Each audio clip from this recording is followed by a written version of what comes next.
오늘 우리가 은혜를 나눌 말씀은 베드로전서 2장 11절 말씀입니다. 다 같이 봉독하시겠습니다. 사랑하는 자들아, 거류민과 나그네 같은 너희를 권하노니 영혼을 거슬러 싸우는 육체의 정욕을 제어하라. 아멘. 오늘 우리가 나눌 말씀은 하나님의 나라는 어디에? 라는 제목으로 은혜를 나누겠습니다. 오늘 말씀을 보면 우리가 거류민과 나그네 같은 사람들이라고 말씀하고 계세요. 우리는 이 땅에 살아가면서 이 나라 사람 또는 이 세상의 사람이 아니라 하나님의 나라에 속한 사람. 그래서 이 땅에서는 거류민이나 나그네와 같이 일시적으로 이곳에 있는 사람이라는 그런 말씀이에요. 그렇기 때문에 우리는 돌아갈 곳이 하나님의 나라이기 때문에 거룩한 그 나라에 가기 위해선, 그 나라에서도 합당하기 위해선 영혼을 거슬러서 싸우는 우리의 날마다 우리가 힘겹게 견뎌내는 육체의 정욕들, 육체의 정욕과 싸워서 이겨야 된다는 그런 말씀이죠. 이 말씀은 성경에만 있는 줄 알았지만 이번 주에 아이들을 가르치면서 경희대학교 16학년도 모의 논술고사에서 인문계 문제에서 이와 비슷한 개념의 문제가 출제가 됐어요. 죽음이라는 것을 어떻게 볼 것인가에 대한 문제였어요. 죽음에 대한 관념이죠. 첫 번째 가번 제시문에는 이 오늘 말씀과 같이 우리의 영혼이 불멸한다. 그래서 돌아갈 곳이 있고 하나님의 나라라는 언급은 없지만 돌아갈 곳이 있고 그곳으로 가는 날, 즉 죽음이라는 것은 우리 몸으로부터 영혼이 자유를 얻는 날, 해방되는 날. 그래서 완전한 참된 선의 세계로 가는 날. 그래서 플라톤의 이데아 사상을 어느 정도 담고 있는 그런 제시문이었어요. 즉 영혼이 불멸하다는 사고방식이죠. 죽으면 끝이 아니라 계속 이어진다라는 그런 내용이었어요. 그와 반면에 나번 제시문에서는, 두 번째 제시문에서는 그와 대비되는 제시문인데 여기서는 인간은 기계와 같기 때문에 기계가 수명을 다하면 폐기 처분하고 소멸되듯이 그렇게 인간의 이 삶도 죽음과 함께 끝나버린다. 죽으면 끝이다. 라는 나번 제시문의 내용이었어요. 그거는 현실주의적인, 현세 중심적인 그 세계관이죠. 그런 두 세계관이 대립하는 제시문이 등장했어요. 학생들에게 제가 물어봤어요. 어떤 것이 더 납득이 되느냐? 어떤 것이 더 이해가 되고 어떤 것이 더 수용할 만하냐? 그랬을 때 많은 학생들이 나번 제시문이, 즉 현세 중심적인 태도가 더 이해가 잘 됩니다. 또 더 수긍이 됩니다. 그런 대답을 했어요. 그래서 제가 다시 물어봤어요. 죽으면 끝이라고 한다면 우리가 수고하는 게 무슨 의미가 있겠느냐? 우리가 희생하는 게 무슨 의미가 있겠느냐? 우리가 그토록 법을 준수하거나 사람들을 위해서 헌신하는 것들이 다 무슨 소용이 있다고 우리는 날마다 그런 숭고한 삶을 생각하느냐? 지금 당장 동물처럼 그냥 자기의 탐욕에 이끌려서 살아가면 될 일이지 왜 그렇게 수고하며 헌신하면서 우리는 서로 정성을 다하느냐? 그랬을 때 아이들은 대답을 잘 하지 못했어요. 그런데 이어지는 질문은 뭐냐면, 그러면 우리의 영혼이 그렇게 불멸한다는데 그러면 어떻게 되는 것입니까? 그 질문이었어요. 그 질문에 대해서 또한 다루고 있는 제시문이 바번 제시문이었어요. 바번 제시문 다 같이 한번 볼게요. 나 하늘로 돌아가리라. 아름다운 이 세상 소풍 끝나는 날 가서 아름다웠더라고 말하리라. 라는 시예요. 이 시가 대학 논술 문제에 출제되는 그런 시라는 거죠. 자, 여기서 하늘로 돌아가리라. 아이들이 저에게 많이 질문한 내용이에요. 하늘은 어디에 있습니까? 우리의 영혼이 돌아가야 될 하늘은 도대체 어디입니까? 그것이 불명확합니다. 확실하지 않고 너무나 모호합니다. 그래서 잘 이해도 안 되고 믿기도 어렵습니다. 이렇게 질문을 했어요. 이러한 질문은 우리 인간이 그 하나님의 나라를 전파하시는 예수님에 대해서 또는 성경이 다루고 있는 하나님의 나라에 대해서 하는 질문들과 비슷한 질문들이에요. 예수님이 살아계실 때 예수님이 공생의 기간에 바리새인들도 그렇게 예수님에게 질문을 했어요. 누가복음 17장 20절에 보면 바리새인들이 하나님의 나라가 어느 때에 임하나이까 하고 묻거늘. 예수님에게 이렇게 질문했어요. 예수님이 나는 하나님의 나라를 전파하기 위해서 이곳에 보내심을 받았다라고 항상 말씀하시면서 전도를 하셨어요. 바리새인들이 궁금해서 물었어요. 하나님의 나라가 어느 때에 임합니까? 또는 하나님의 나라가 있기는 합니까? 언제입니까? 어디에 있습니까? 이런 거죠. 그런 질문에 대해서 예수님이 대답하신 내용은 이래요. 예수께서 대답하여 이르시되 하나님의 나라는 볼 수 있게 임하는 것이 아니요 또 여기 있다 저기 있다고도 못하리니 하나님의 나라는 너희 안에 있느니라. 이렇게 말씀하세요. 이 말씀을 듣고 바리새인들이 아 그렇군요 하고 답을 찾았을 거라고 기대가 안 돼요. 하나님의 나라는 너희 마음에 있다라고 하는데 너희 안에 있다라고 하는데 과연 하나님의 나라가 거기 있군요 라고 할 사람이 누가 있겠어요? 그런데 이 말씀에 이제 오늘 설교는 그 말씀의 진리를 찾아가는 과정이에요. 이 말씀을 우리가 현실적으로 생각하면 그래요. 만약에 예를 들어서 우리가 다른 나라에 이민을 간다고 한번 생각해 보세요. 이민을 갈 나라에서 시민권을 취득했어요. 이민 갈 나라에. 그래서 시민권을 이제 얻었어요. 나는 이제 그 나라 사람이에요. 이 나라, 지금 내가 살고 있는 나라에서 시민권은 박탈되고 그 나라의 시민권을 얻었어요. 그렇다면 이제부터 살아가는 삶은 이 나라를 위한 삶이 아니죠. 이 나라에서의 삶을 계획하는 게 아니죠. 이 나라는 지금 정리하고 이 나라에서는 저 나라에 내가 이민 갈 나라에서 잘 살기 위한 준비를 하는 곳에 이제 불과해지는 거죠. 이 나라에서 마음은 뜨고 내 마음은 저 나라에 가 있는 거죠. 많은 사람들이 당신의 나라는 어디 있습니까? 제 마음에 있습니다. 곧 가게 될 나라이고요 라고 대답하지 않을까요? 예수님이 하나님의 나라를 우리 안에 너희 안에 있다라고 하신 말씀은 여기 있다 저기 있다 이 세상에선 찾을 수 없지만 분명 그 나라를 믿고 그 나라를 허락하신 하나님이 이미 하나님 나라의 시민권을 받은 자는 마음이 그 나라에 이미 가 있다라는 그런 말씀이실 거예요. 빌립보서 3장 20절에 우리의 시민권은 하늘에 있는지라 거기로부터 구원하는 자 곧 주 예수 그리스도를 기다리노니 이렇게 말씀하세요. 우리의 시민권이 하늘에 있다는 거죠. 그렇기 때문에 이 땅에서보다 우리는 마음이 저 나라에 가 있어야 맞는 것이죠. 요한복음 3장 5절에 예수께서 대답하시되 진실로 진실로 내게 이르노니 사람이 물과 성령으로 나지 아니하면 하나님의 나라에 들어갈 수 없느니라. 우리 안에 하나님의 나라가 있다라는 말씀을 좀 더 구체적으로 하신 말씀이에요. 뭐냐면 성령이 우리 안에 계시기 때문에 우리가 성령으로 거듭나면 하나님의 나라에 갈 수 있다는 거죠. 성령은 어디 계실까요? 성령은 우리 마음에 계세요. 우리 마음에 와서 거하시고 우리 마음에서 함께 우리와 동행하세요. 그 성령이 하나님이 우리 안에 계시면 하나님의 역사가 우리를 통해서 나타나고 우리 안에서 나타나고 그러면 우리는 하나님의 나라의 시민권을 받은 존재임을 우리 스스로가 확신할 수 있고 우리 마음도 온통 하나님의 나라에 가 있을 수 있는 거죠. 그래서 예수님은 하나님의 나라를 얘기하실 때 항상 성령을 함께 얘기하셨던 거예요. 그렇게 하나님의 나라는 우리 안에 있다. 그리고 우리는 우리 안에 계신 하나님을 통해서 우리 안에 계신 하나님의 역사를 통해서 그분의 살아계심을 통해서 우리가 하나님 나라의 시민권자임을 확신할 수 있고 또한 하나님 나라를 여기서도 경험할 수 있다라는 그런 말씀을 예수님께서 하신 말씀이에요. 예수님께서 하신 거예요. 다니엘서에 보면 사드락과 메삭과 아벳느고라는 유대 청년들이 나와요. 이 청년들은 바벨론 포로로 끌려갔어요. 그런데 바벨론에서도 워낙에 유능하게 하나님의 은혜와 하나님의 권능을 힘입어서 유능하게 일을 행하다 보니 이 세 청년은 높은 관직에까지 올랐어요. 그런데 이 제국의 왕인 느부갓네살 왕이 자기의 통치권을 완전하게 강화하기 위해서 그냥 정치적으로만 통치권을 유지하는 것이 아니라 이제 많은 민족들을 제패했기 때문에 그 모든 민족들을 다 하나로 모아서 그들의 영혼까지도 완전히 지배하기 위해서 금신상을 세웠어요. 높이 27m, 가로 2.7m의 금신상을 세웠어요. 그리고서 모든 사람들이 여기 와서 절하라라고 명령해요. 만약에 절하지 않으면 용광로에 집어넣겠다. 즉 화형으로 다스리겠다 하면서 위협을 했어요.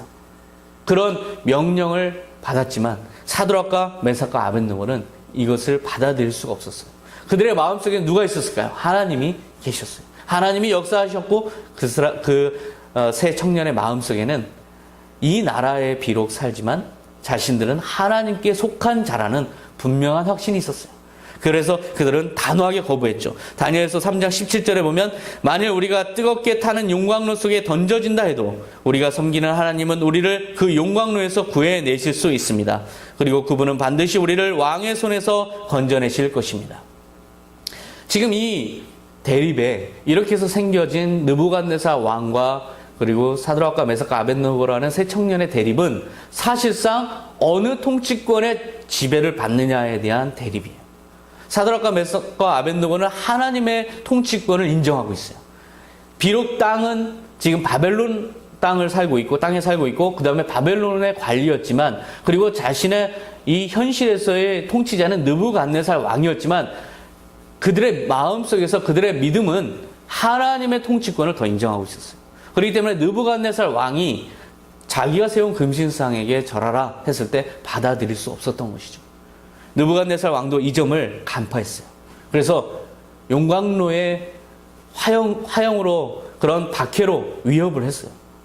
자, 그런데 그럼에도 불구하고 사드락과 메삭과 아벳느고는 철저하게 지금 현실적으로 자기들 마음속에서 역사하시는 하나님을 믿었고 하나님의 통치권, 하나님의 영향력을 더 강하게 인정하고 그 역사가 일어나기를 기대했죠. 하나님은 그들의 기대를 저버리지 않고 거기까지 역사하셨어요. 그래서 느부갓네살 왕이 3명의 청년들을 꽁꽁 묶어서 풀무불 속에 던졌을 때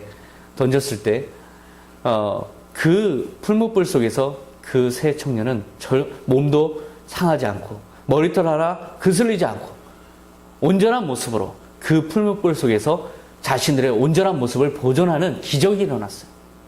그 광경을 보면서 느부갓네살 왕은 너무나 큰 충격을 받았어요. 자기가 보기에는 3명이 분명히 들어갔는데 그 안에 1명이 더 그 안에서 그들과 함께 있는 걸 보게 된 거죠. 그리고 자기 입으로 고백해요. 이것은 신의 아들과 같은 그런 존재가 저들과 함께 있다. 결국 느부갓네살 왕은 자기의 통치권을 저들에게 강요하는 그런 과정에서 오히려 하나님의 통치권을 경험하게 되는, 하나님의 통치권과 대립을 하게 되는 과정에서 오히려 하나님을 경험하게 되는 그런 결과를 맞게 되죠. 그래서 그 용광로 속에 있는 4명의 존재를 보면서 하나님의 살아계심을 자기 입으로 인정하게 돼요. 그 말씀이 다니엘서 3장 26절에 나와요. 느부갓네살 왕은 무섭게 타오르는 용광로 앞으로 다가가서 가장 높으신 하나님의 종 사드락과 메삭과 아벳느고야 이리로 나오너라 하고 외쳤다. 그러자 그들이 불 가운데서 걸어 나왔다.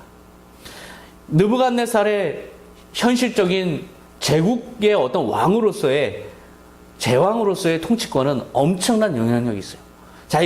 자기의 뜻에 반하는 사람들을 누구든 용광로에 쳐넣을 수 있는 강력한 권력을 쥐고 있었어요. 하지만 하나님의 통치권 하에 있는 사드락과 메삭과 아벳느고는 불구덩이에 집어넣어도 걸어 나왔다는 거죠. 결국 하나님의 통치권을 이길 수 없음을 자기는 시인할 수밖에 없었어요. 그리고 하나님의 통치권에 완전히 굴복하는 그런 선언을 하고 말죠.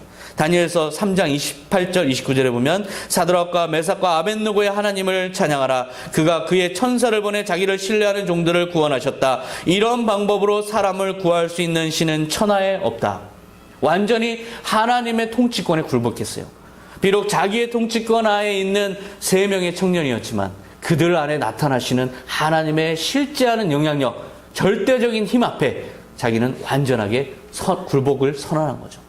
자, 그렇다면 사드락과 메삭과 아벳느고에게 당신의 하나님의 나라는 어디에 있습니까? 라고 묻는다면 그들은 무엇이라고 대답할까요? 하나님의 나라는 이미 우리 안에 있습니다. 하나님의 나라는 나에게 역사하시는 하나님이 계시다는 그 사실 자체가 하나님의 나라가 이미 실현되고 있다는 것입니다. 나는 이미 하나님의 통치권 하에 있다는 것입니다. 하나님의 역사와 통치권은 그렇게 이 땅에까지 믿는 자들에게까지 영향력을 미치신다는 것이죠. 그래서 하나님의 나라의 시민권을 가졌다 믿는 사람에게 하나님의 영향력과 하나님의 통치권이 미치는 하나님의 나라가 이미 임했다는 것이에요. 비록 화형에 처해서 자기의 몸은 죽을 수밖에 없는 그런 순교의 박해의 현장이 있었지만 그 안에서 하나님의 나라를 경험한 또 다른 분들이 있어요. 바로 나가사키 순교 열전에 제가 썼던 칼럼에 나오는 시스타 감옥의 순교자들이에요. 1622년 9월 10일 날 나가사키의 니시자카 언덕에서는 원화 대순교라는 순교 사건이 있었어요. 이것은 25명의 선교사 그리고 교회 지도자들을 화형시킨 대박해의 순교의 사건이에요. 그리고 31명의 그 선교사들을 숨겨줬던 사람들은 전부 참수되는 그런 사건이었어요. 큰 순교 사건이었어요. 그런데 그들은 화형을 당하면서도 기도를 했어요. 화형을 당하면서도 그들은 예수님을 찬양했어요. 화형을 당하면서도 화형하는 자들에게 주 예수를 믿으라 라고 전했어요. 어떻게 이런 일들이 가능했을까요? 그런데 단순히 이 화형당하는 순교 사건이 있기 바로 전에 잡혀와서 화형당한 게 아니에요. 4년이라는 긴 시간 동안 이들은 스즈타 감옥이라는 아주 참혹한 감옥에서 감옥 생활을 경험한 다음에 이렇게 화형을 당한 거였어요.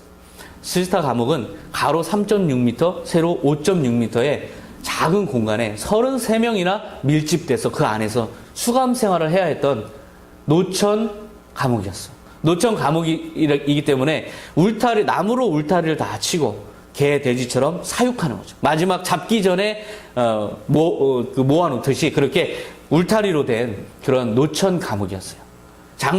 장마철에는 비가 쏟아져서 그 모든 비를 다 막고, 그리고 겨울철에는 한파에 그대로 노출돼서 추위를 다 당해야 됐고, 또한 용변을 따로 보러 갈 수가 없기 때문에 거기서 계속 용변을 봐야 됐기 때문에 그곳은 너무나 냄새나는, 더럽고 냄새나는 완전한 지옥이었어요. 지상 지옥이었어요. 그들은 그 처참한 감옥 생활 동안 어떤 모습을 보였을까요? 그때 그 사람들의 삶을 증언하는 하나의 서신이 있어요.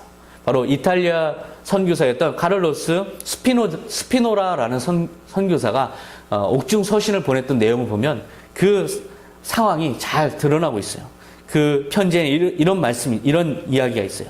예수님의 고난을 생각하며 묵묵히 고통을 감수하고 오히려 이곳은 영원한 거처라는 시편 찬송을 부르면서 고통받는 것을 큰 기쁨으로 여겼다. 참으로 그들은 세상이 감당할 수 없는 자들이었다. 라는 기록이에요. 히브리서 말씀에 있죠. 11장 38절에 이런 사람은 세상이 감당하지 못하느니라. 이 감옥 안에서 그들은 찬송했다는 거예요. 그들은 이곳은 영원한 거처라는 찬송을 불렀다는 거예요. 그리고 기도하고 그곳에서 서로 권면하고 우리가 믿음의 싸움을 끝까지 싸워서 승리합시다. 서로를 위로하면서 기도해주면서 그렇게 4년을 수감생활을 한 후에 화형을 당할 때도 하나님께 영광을 돌리면서 예수님이 했던 것처럼 내 영혼을 아버지의 손에 의탁하나이다. 그렇게 순교했던 사람들이에요. 그 사람들은 어떻게 그렇게 순교할 수 있었을까요? 누가복음 12장 4절에서 5절에 그 비밀이 나와요. 몸을 죽이고 그 후에는 능히 더 못하는 자들을 두려워하지 말라. 지옥에 던져넣는 권세 있는 그를 두려워하라. 아마 그들은 이 말씀을 마음속에 깊이 새겼을 거예요. 이것은 바로 예수님이 하신 말씀이에요. 우리의 몸은 죽여도 더 이상 하지 못하는 존재들을 두려워하지 말아라. 우리의 몸은 죽더라도 주님께서 부활시키실 거기 때문에 전혀 개의치 말아라. 오히려 하나님의 나라를 소망하라. 하나님의 나라를 잃어버리는 것이 더 큰 재앙이라는 거죠. 그런 믿음으로 그들은 그곳에서 찬송을 부르면서 기도했어요. 그렇다면 그들이 그렇게 찬송을 부르고 기도하는 동안 그들이 경험했던 하나님의 나라는 어디일까요?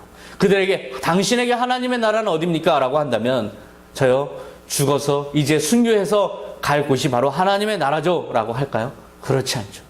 이미 그들은 4년 전부터 잡히는 순간, 아니 그 전부터 그들의 마음속에는 하나님이 역사하셨고 그들의 입에서는 찬송이 나왔고 그들은 기도를 하고 있었어요.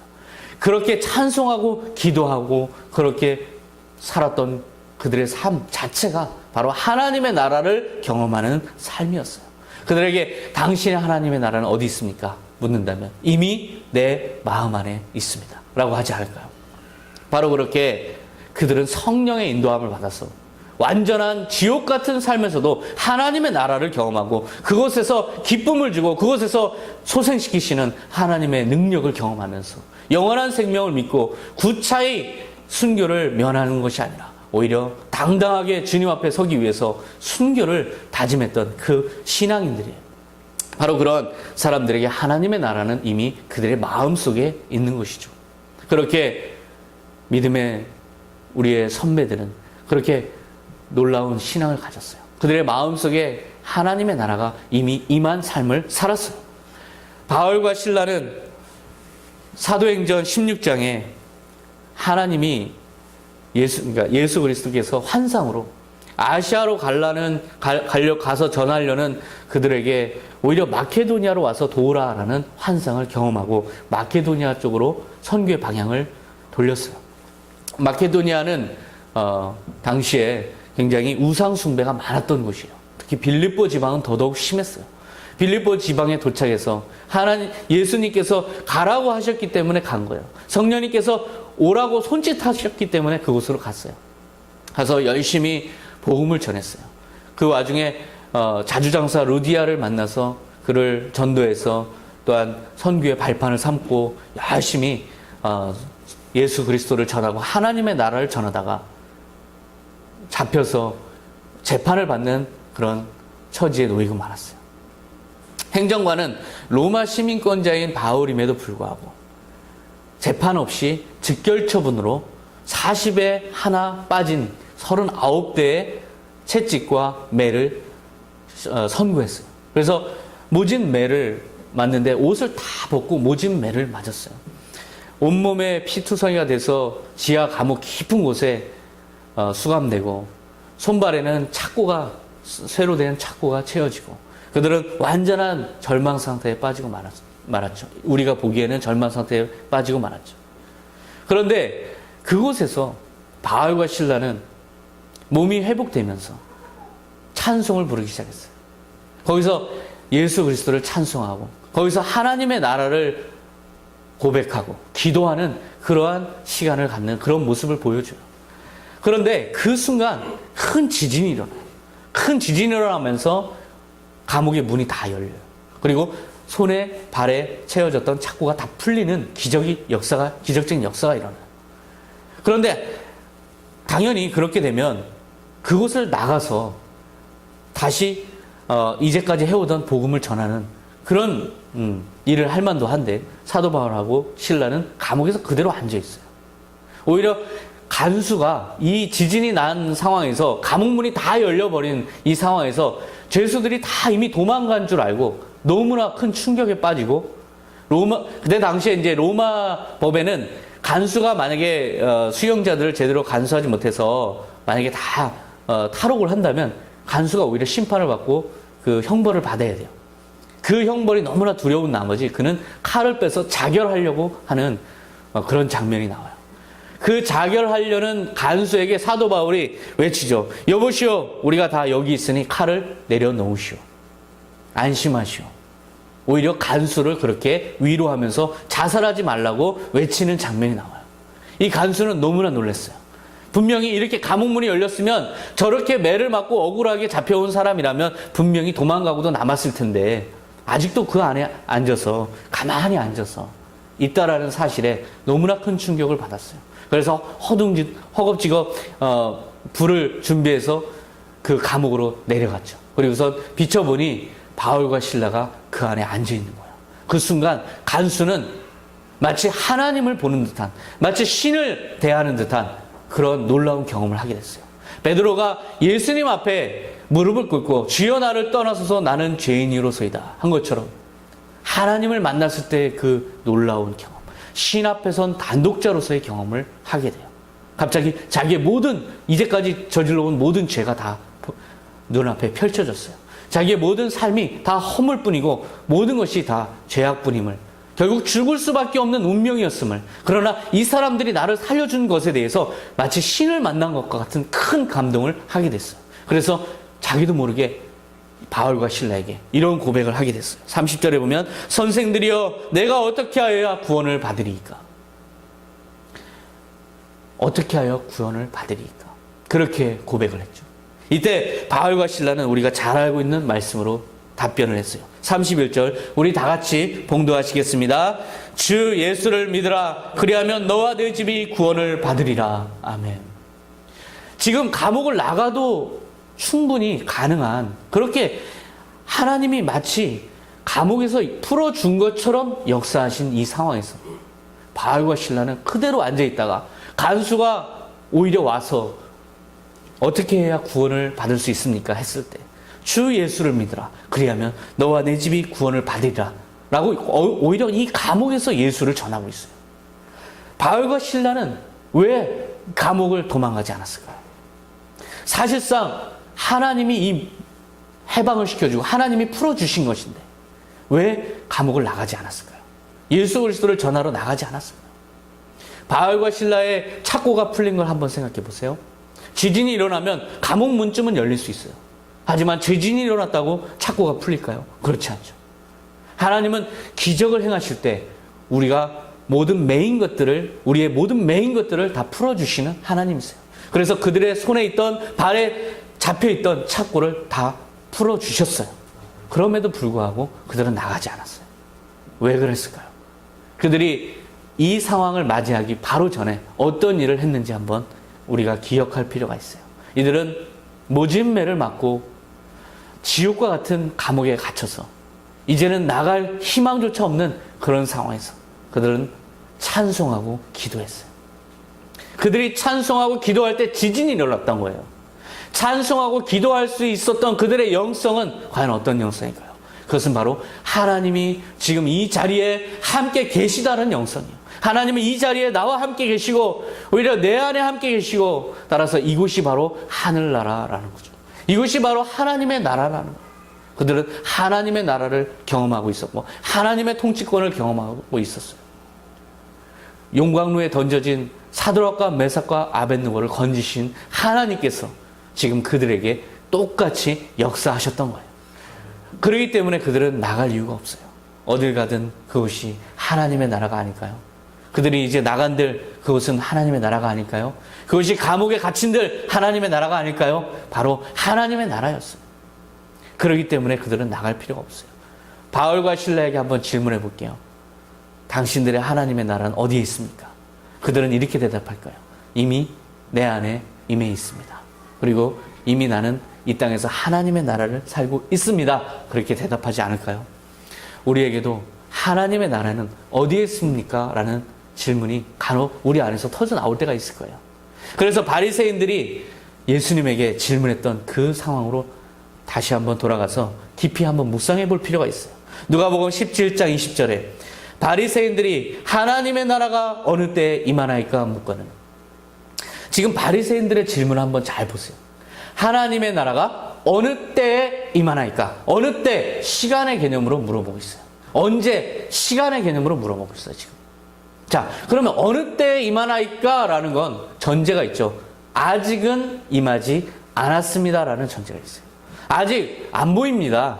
아직 하나님의 나라가 전혀 느껴지지 않습니다. 어디에 있다는 것입니까? 아직 하나님의 나라는 없습니다. 근데 언제 만들어진다는 것입니까? 라는 거죠. 이게 바로 우리가 던지는 질문이에요. 하나님, 하나님의 나라 믿고 싶습니다. 그런데 어느 때에 임합니까? 내가 죽어야 임합니까? 나는 이 땅이 어쩌면 이게 끝일지도 몰라요. 예수님 없다면 이 땅이 나의 종말일지도 몰라요. 근데 하나님의 나라가 죽어야 본다면 도대체 하나님의 나라는 내가 어떻게 믿으라는 것입니까? 바로 이 질문이죠. 하나님의 나라는 어느 때에 임하나이까? 이 질문에 대해서 예수님의 답변이래요. 예수께서 대답하여 이르시되 하나님의 나라는 볼 수 있게 임하는 것이 아니요 또 여기 있다 저기 있다고도 못하리니 하나님의 나라는 너희 안에 있느니라. The kingdom of God is within you. 너희 안에 이미 있다라는 거죠. 공간의 개념으로 설명하고 있어요. 하나님의 나라는 편지한다는 거죠. 우리가 하나님을 믿고 성령이 우리 안에 거하시면 이미 하나님의 나라가 이미 임했다는 거예요. 이미 너희 안에 있느니라. 믿는 자들 속에서 있느니라 라는 거죠. 하나님의 나라를 장소의 개념으로 설명하고 있어요. 공간의 개념으로 설명하고 있어요. 우리는 하나님의 나라를 품은 공간을 가지고 있어요. 우리의 영의 공간을 가지고 있어요. 그 안에 성령님이 계세요. 성령님이 그 안에 계신 한 우리는 하나님의 나라의 시민권이 보장된 것이고 시민권이 확실하게 인정받는 것이죠. 시민권은 그 시민권을 가진 자는 하나님의 나라에 들어갈 수밖에 없어요. 성령님께서 그렇게 이끌고 가신다는 거죠. 로마서 8장 11절 예수를 죽은 자 가운데서 살리신 이의 영이 너희 안에 거하시면 그리스도 예수를 죽은 자 가운데서 살리신 이가 너희 안에 거하시는 그의 영으로 말미암아 너희 죽을 몸도 살리시리라. 성령님을 예수님은 또한 성경은 공간의 개념으로 설명하고 있어요. 똑같이 예수님께서 대답하신 것 같이 성령이 너희 안에 거하신다라는 거죠. 그 거하시는 성령님이 우리 죽을 몸도 살려서 하나님의 나라로 이끌고 가신다는 거예요. 이 성령이 우리 안에 계십니까? 그러면 하나님의 나라가 이미 보증된 거예요. 하나님의 나라의 시민권이 보장된 것이에요. 그렇다면 내 안에 성령이 있다는 걸 내가 어떻게 확신합니까? 고린도전서 12장 3절 성령으로 아니하고는 누구든지 예수를 주시라 할 수 없느니라. 여러분은 날마다 주님 주님 부르시죠. 날마다 주님 예수님 우리 주님이십니다 고백하죠. 그러면 여러분 안에 성령님께서 고백하시는 거예요. 누구든지 주의 이름을 부르는 자는 구원을 얻으리라 예수님 말씀하셨어요. 주의 이름을 부르는 여러분 안에 성령님이 계세요. 그리고 그 안에 계신 성령님이 그 시민권 하나님의 나라의 시민권의 보장자예요. 그리고 여러분을 끝까지 포기하지 않고 하나님의 나라로 이끌고 가실 분이세요.